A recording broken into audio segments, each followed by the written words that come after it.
Judulnya aja sudah bikin penasaran ya, Mafatih Al-Ghaib. Ini tuh bukan cuma sekedar nama buku. Anggap aja ini sebuah janji, sebuah undangan buat kita semua, buat melakukan sebuah perjalanan. Perjalanan ke dalam pertanyaan-pertanyaan paling fundamental soal realitas itu sendiri.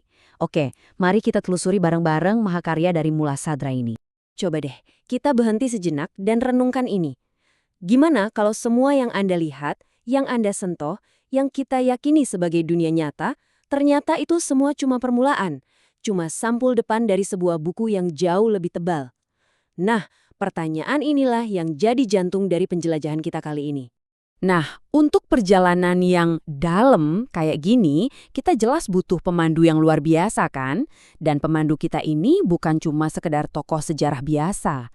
Bayangkan dia sebagai seorang arsitek pemikiran yang siap menemani kita melintasi batas-batas pemahaman yang kita punya selama ini.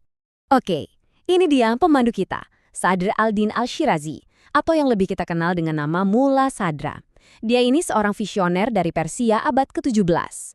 Dan yang bikin dia beda adalah dia menolak untuk memisahkan antara akal, hati, dan wahyu.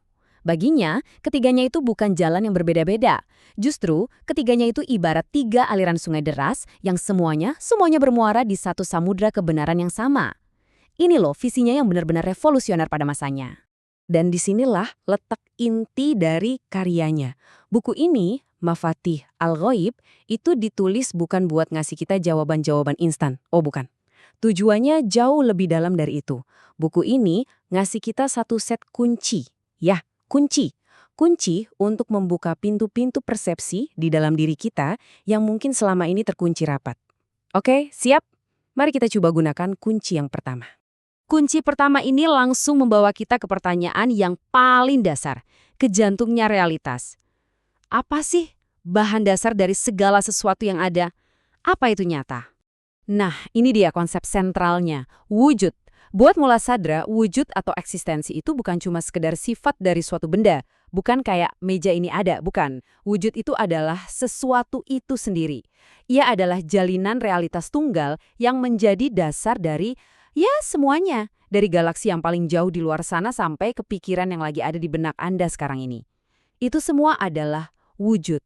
Biar gampang ngebayanginnya, pakai analogi ini deh. Anggap aja realitas itu satu samudra yang luas banget. Nah, segala yang kita lihat, Anda, saya, bintang-bintang di langit, itu cuma kayak gelombang-gelombang individual di permukaannya. Kelihatannya sih beda-beda, terpisah. Tapi pada hakikatnya, setiap gelombang itu terbuat dari substansi yang sama persis, yaitu air dari samudra itu sendiri. Kita semua, pada dasarnya adalah manifestasi dari wujud yang satu dan sama. Jadi ini poin kuncinya. Dan ini benar-benar membalikan cara berpikir filsafat pada umumnya. Jadi begini, sebelum kita bertanya apa sesuatu itu, apa esensinya, kita harus sadar dulu bahwa sesuatu itu ada.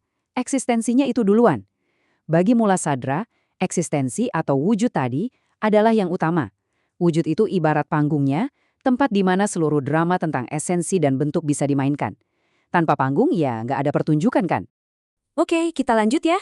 Kalau memang cuma ada satu samudra wujud yang jadi dasar segalanya, terus gimana dong cara kita ngejelasin dunia fisik yang kita alami sehari-hari sama dunia makna yang nggak kelihatan?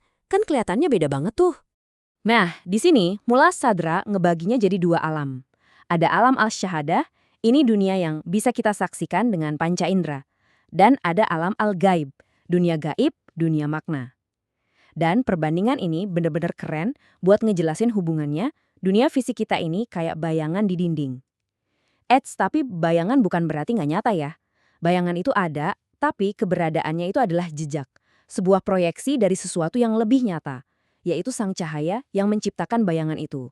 Kalau kita pakai cara pandang ini, coba deh bayangin, setiap pohon yang Anda lihat, setiap pertemuan dengan orang lain, setiap momen dalam hidup kita, itu semua bukan lagi kejadian yang acak, semuanya jadi tanda.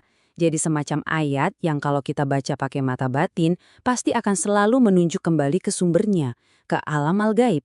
Tiba-tiba dunia ini jadi kayak sebuah kitab raksasa yang penuh makna, yang nunggu buat kita baca. Nah, pertanyaan selanjutnya jadi sangat personal nih buat kita. Oke, dunianya adalah peta yang penuh tanda. Terus, alat apa yang kita punya buat ngebaca peta itu? Gimana caranya jiwa kita bisa menavigasi perjalanan ini dari dunia bayangan untuk kembali ke sumber cahaya.